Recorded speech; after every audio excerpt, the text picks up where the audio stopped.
예, 42번째 중년여행 시작합니다. 지난 시간에 이어서 양자역학하고 예수님의 비유 말씀을 한번 연결시켜 보겠습니다.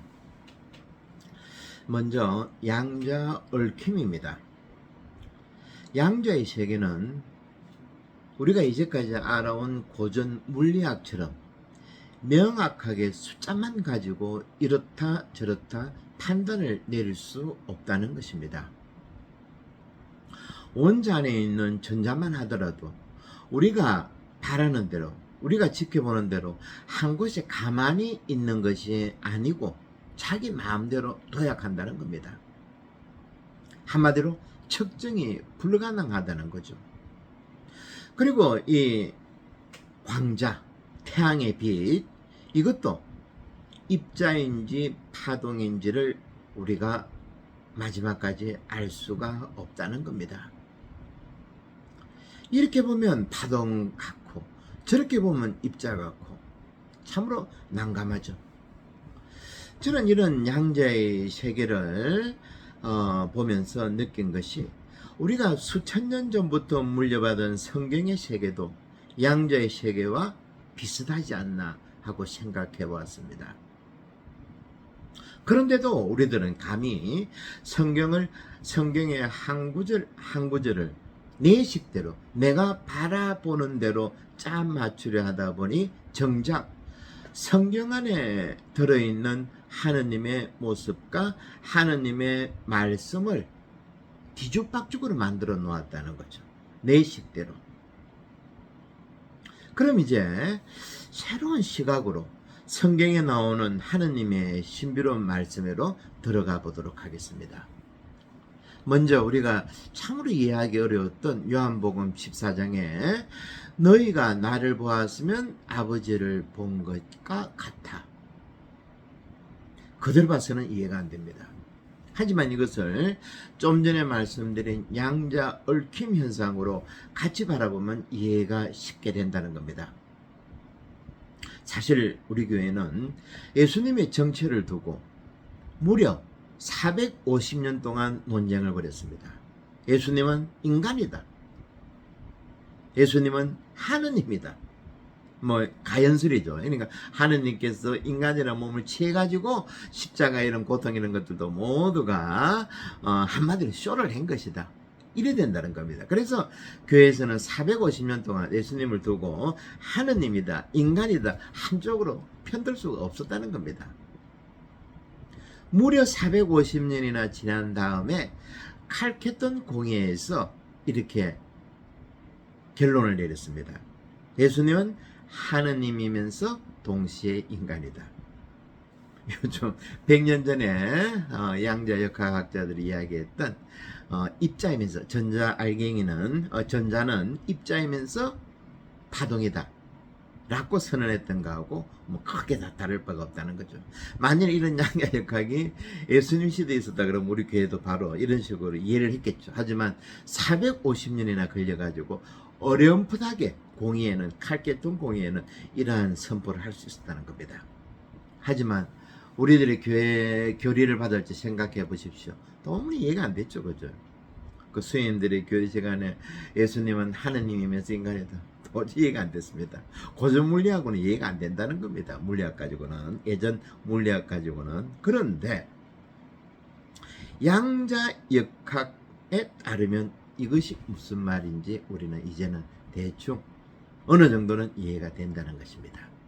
이 때문에 이 시간 양자역학을 성경하고 비교해서 우리가 한번 이해를 좀 더 깊게 해보자는 것입니다. 그리고 또 양자역학에서는 같은 전자끼리는 장수에 구애받지 않고 서로 반응을 한다는 것을 밝혀냈습니다. 그러니까 다이아몬드 전자에 아마 전자가 4개인가 있을 겁니다. 근데 그걸 끄집어내 가지고 하나는 이 실험실에 놓고 하나는 몇 킬로 떨어진 실험실 A 실험실, B 실험실에 두고 지켜보는데 A 실험실에 있는 다이아몬드 전자를 회전시키면 10km 떨어진 저쪽 실험실에 있는 다이아몬드도 반응을 한다는 겁니다. 그래서 이것을 지켜본 양자학자들은 뭘 했는가 하니까 우리 은하계에서 전자를 한쪽으로 스피나면 250만 광년 떨어진 안드로메다 은하에서도 똑같이 다른 쪽 전자도 반응을 한다는 것입니다. 이런 주장까지 한다는 거죠. 이것을 요한복음 14장에 예수님의 말씀하고 한번 연결시켜 보겠습니다. 잘 한번 들어보십시오. 요한복음 14장은 제자들에게 심화 교육을 하는 그런 내용입니다. 그래서 제가 전에도 말씀드렸죠. 14, 15 이 장들은 몇 장에 걸쳐서는 아주 중요한 비유라고, 포도나무 가지 비유라든지 이런 것들. 요한복음 14장에서 예수님은 너희는 걱정하지 마라. 하느님을 믿고 나를 믿어라. 내 아버지 집에는 있을 곳이 많다. 그리고 나는 너희가 있을 곳을 마련하러 간다. 가서 너희가 있을 곳을 마련해서 다시 와서 너희를 데려다가 내가 있는 곳에 같이 있게 하겠다. 글자 그대로는 도저히 이해가 안 됩니다. 하지만 제가 좀 전에 말씀드렸죠. 양자역학의 비국소성. 같은 전자 안에 있는 서로 관계를 맺은 전자는 250만 광년 떨어진 안드로메다에서도 같이 반응한다는 것. 그죠? 예수님의 이 말씀은 이 세상을 떠나시기 직전 제자들을 모아놓고 하셨던 영성적인 가르침을 했는데, 우리는 이제까지 죽으면 모든 것이 다 끝난다고 봤죠. 이것은 고전 물리학의 생각이었습니다. 하지만 양자 물리학적인 시각으로 보면, 아니 예수님의 말씀을 따르면 당신께서 죽으셔도, 죽음의 문을 건너가셔도 또 다른 세상에서 우리를 위해서 아버지 나라에서 우리들을 위한 방을 마련해 주신다는 겁니다. 어떻습니까? 죽음도 우리를 갈라놓지 못하죠. 여기서 예수님이 말씀하신 방은 아마 2000년 전 제자들, 2000년 전 사람들에게 이해할 수 있는 그런 단어이고 개념이었을 겁니다. 아마 오늘날 예수님께서 떠나신다 그러면 양자역학적으로 설명하신다 그러면 우리는 쉽게 알아들을 수가 있었겠죠. 하지만 2000년 전에는 이런 방법 말고는, 이런 단어 말고는, 이런 개념 말고는 도무지 제자들을 이해시킬 수 없었다는 겁니다. 예수님은 죽음을 극복하고 부활하신 후에 제자들에게 보여주신 것을 보면 생명과 죽음의 거리조차도 아무것도 아니라는 겁니다. 이 세상에서 우리가 마련한 방이 죽음을 넘어서 아버지의 방과도 연결된다는 겁니다. 양자의 비국소성, 즉 장소마저도 죽음을 뛰어넘는다는 겁니다. 장소마저도 정해진 것이 아니라는 거죠. 여기서 우리 삶이 끝난다 하더라도 모든 것이 다 끝난 것이 아니라는 것을 예수님은 요한복음 14장에서 아버지의 방 개념을 통해서 우리에게 설명하고 싶었던 겁니다. 이제는 조금 이런 비유 말씀들이 조금은 이해가 되죠, 그죠? 그리고 제가 좀 전에 안드로메다 은하 이야기했는데 250만 광년 떨어져 있다 그랬죠. 광년은 빛의 속도입니다. 태양에서 빛이 지구로 오는데 8분 거리니까 250만 광년이라 그러면 이거는 뭐 상상을 초월하죠. 그렇죠? 안드로메다 은하라고 우리는 은하철도 999 통해서 자주 들었던 그런 안드로메다 은하인데, 이것은 상상을 초월하는 겁니다. 제가 조금 전에 같은 전자라는 말을 했습니다. 같은 전자 안에 전자를 떼어놓고 안드로메다 가더라도 같이 반응을 한다는 것. 그럼 여기서 우리 상상력을 조금 더 발휘해 봅시다. 그렇다면 이것을 우리와 관계를 맺었다가 먼저 가신 분들, 뭐 우리 조상님들, 저는 할아버지 할머니 얼굴 못 봤지만은 그분들, 정조부, 고조부, 그 전까지, 그리고 얼마 전에 10년 전에 세상 떠나신 저희 부모님들, 친지들, 그리고 제가 장례 미사를 통해서 수백 분을 보내드렸죠. 그분들과 우리의 관계는 그러면 어떻게 봐야 되겠습니까? 연결이 끊겼다 봅니까? 죽음을 통해서? 아니라는 겁니다. 예수님이나 양자학자들은 그렇게 보지 않았습니다. 죽더라도 우리 안에 있는 원자, 내 뼈 안에 있는 내를 구성하고 있는 이런 거 원자, 그리고 그 안에 전자, 커크 물질, 이런 물질들이 하늘의 먼지로서 뭐 태움을 요즘에 뭐 많이 태우죠, 그죠? 화장장에서 태움으로써 날아갑니다. 다시 자기들이 왔던 저 우주로 돌아갔을 뿐이라는 겁니다. 어떻습니까? 우리의 이제 죽음에 대한 생각도 이제 커지죠, 그죠? 우리는 고전 물리학 때문에 너무 좁게 살았다는 겁니다. 눈에 안 보이면 없는 건 줄 알았죠. 아니라는 겁니다. 원자나 전자나 커크 물질 이런 것들은 눈에 보이지 않습니다. 그리고 저 우주, 우리도 언젠가 죽음의 문을 통과해야 되죠. 통과하면 저 우주로 간다는 겁니다. 이런 것을 예수님은 아버지의 방이라는 표현을 사용하셨다고 제가 또다시 말씀드립니다. 그리고 또 있습니다. 양자 얽힘과 떨림이라는 겁니다. 양자 역학에서 찾아낸 양자 특성 중에 또 하나인데, 원자 안에 있는 미리자들, 커크 물질들, 이 세계로 들어가면 너와 나도 없이 얽혀 있다고 봅니다. 그래서 도마복음에서 말했습니까? 너희가 둘을 하나가 되게 하고 속을 겉처럼, 겉을 속처럼, 또 위를 아래처럼 되게 하고, 그래서 남자는 여자처럼, 여자는 남자처럼 만들 때 비로소 하나님의 나라에 들어갈 것이다. 어떻습니까? 이 도마복음 이 내용하고 양자 얽힘하고 별반 다르지가 않죠, 그죠? 이 얽힘이, 그리고 예수님이 좀 전에 도마복음에서 했던 이 말씀들이 바로 우주 만물의 합일 사상하고 같은 내용이라는 겁니다. 여러분들, 우리들의 삶이 왜 이렇게 고통스럽고 외롭고 불안합니까? 그 이유를 생각해 보셨습니까? 오늘 제가 양자 얽힘하고 이야기한다 그러면 우리는 계속 분리하려고 합니다. 하나가 되려고 하지 않고, 우주적인 모습으로 우리의 생각을 확장시키려고 하지 않고 계속 내 안으로 들어와서 분리하려고 한다는 겁니다. 이원론적인 사상에 꼼짝없이 매여 있다는 겁니다. 그래서 도마복음에서 예수님이 너희가 둘을 하나 되게 하고 속을 겉처럼, 겉을 속처럼, 여자는 남자처럼 만들고 남자는 여자처럼 만들 때 비로소 하느님 나라 간다고 했죠. 이런 점을 일찍이 켄 윌버, 우리 시대 현대 영성의 최고봉에 있는 사람 중에 한 명입니다. 무경계, 의식의 스펙트럼 같은 놀라운 책을 썼죠. 저도 한 10년 전부터 켄 윌버 책을 좀 봤는데 아주 대단한 내용들이 들어있습니다. 근데 오늘 다시 알라딘에서 주문하려고 들어가 보니까 책이 무경계밖에 없었다 보니까 다 절판됐는지 모르겠는데 하여튼 많은 책을 썼습니다. 이 사람이 무슨 이야기를 했는가 하니까 우리들이 특히 현대인들이 또 그리스도의 신자들이 아담의 저주에 걸려 있기 때문에 우리의 삶이 외롭고 비참하고 불안하고 하다는 겁니다. 참으로 재미있는 표현이죠. 창세기를 보면 아담이 무슨 일을 했는가 하니까 모든 생물들의 이름을 짓는 장면이 나옵니다. 켄 윌버는 이것을 아담의 저주라고 표현했던 겁니다.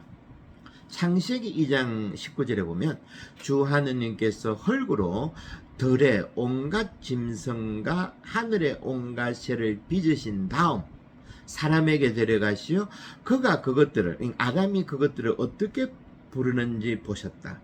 사람이 생물 하나하나를 부르는 그대로 그 이름이 되었다.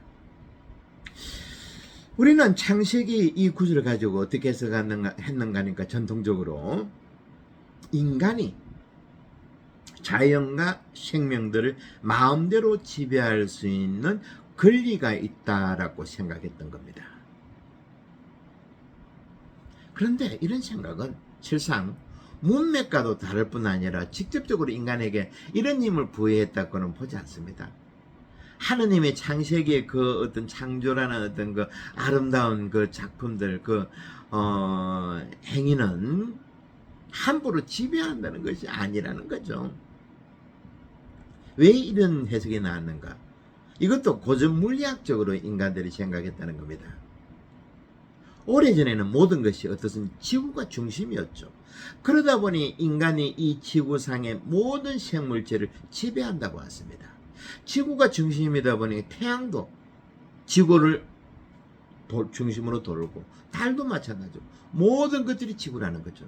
그러다 보니 인간이 모든 생물체의 주인이었다는 겁니다. 그래서 지금 제일 문제가 되고 있는, 우리 시대에 제일 문제가 되고 있는 자연보호, 자연환경 이런 것들도 마찬가지라는 거죠. 하지만 고전 물리학이 아니고 양자 물리학적으로 보면 이 세상 모든 것들은 서로 관계를 맺는다는 것이지, 서로 위에 있는, 우위를 점하고 있는 생물체가 다른 생물체를 지배한다는 그런 개념이 아니라는 겁니다.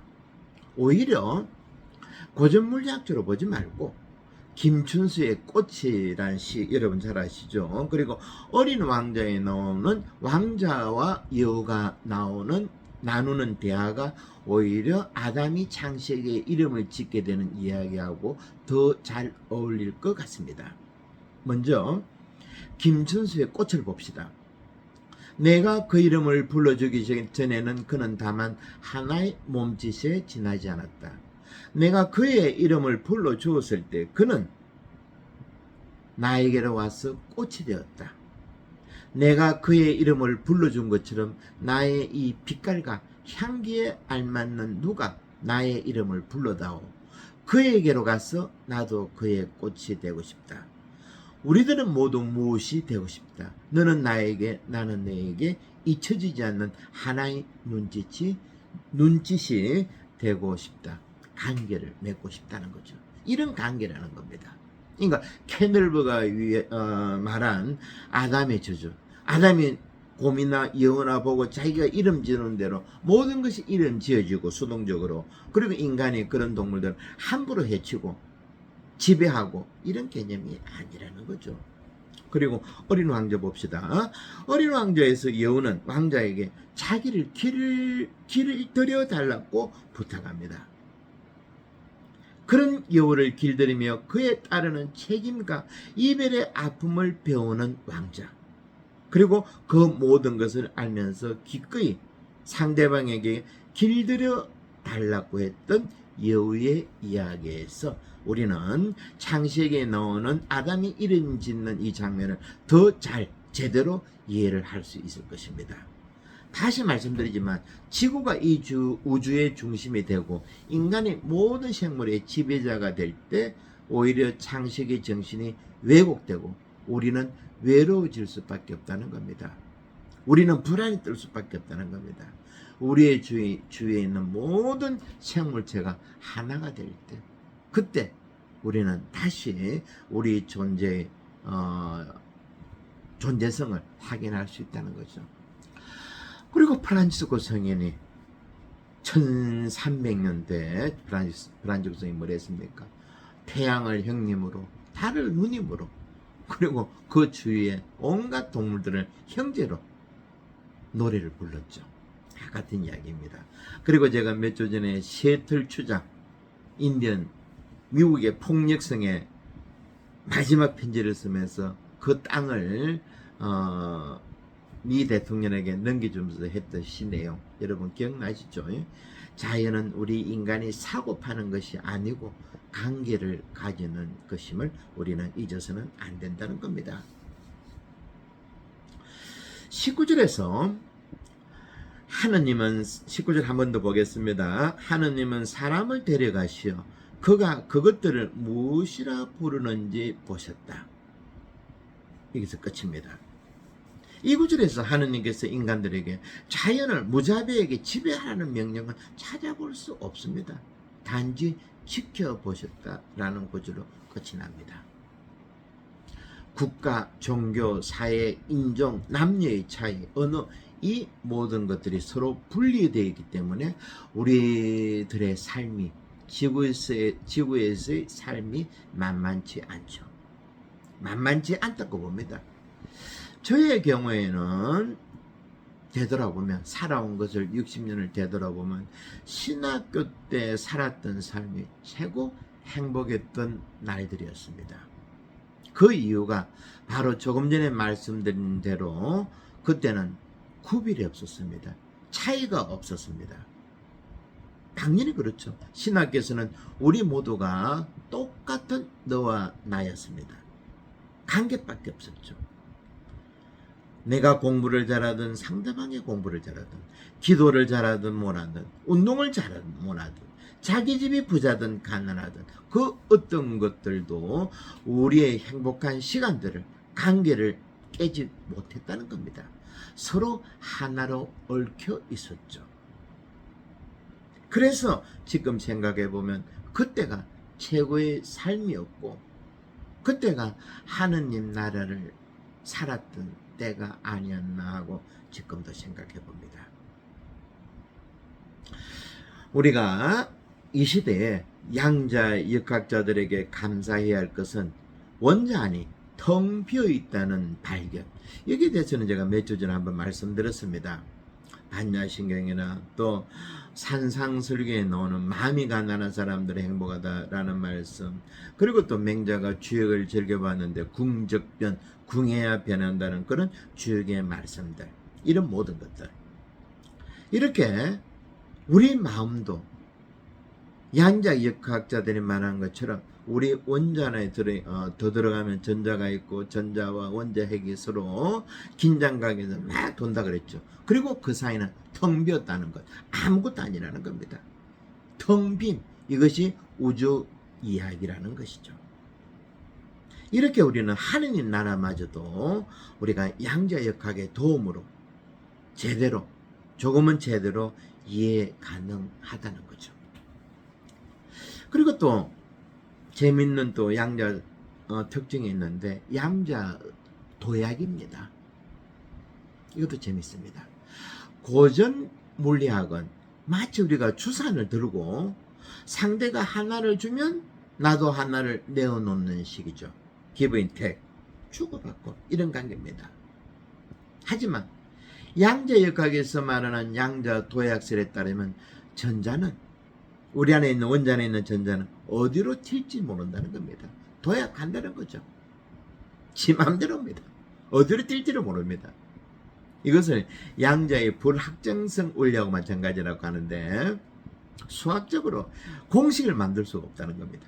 우리 몸 안에 있는 마지막에 있는 큰 물질들, 이런 전자들, 이런 것들은 어느 정도인가 하면 봄날에 벚꽃이 필 때 어떻습니까?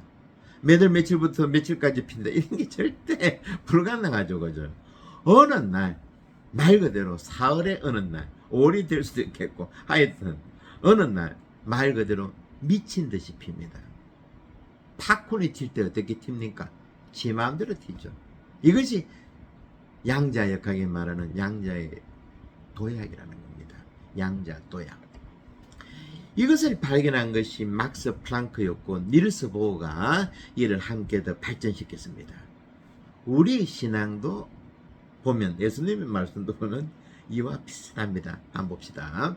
예수님은 이런 비유를 하셨습니다.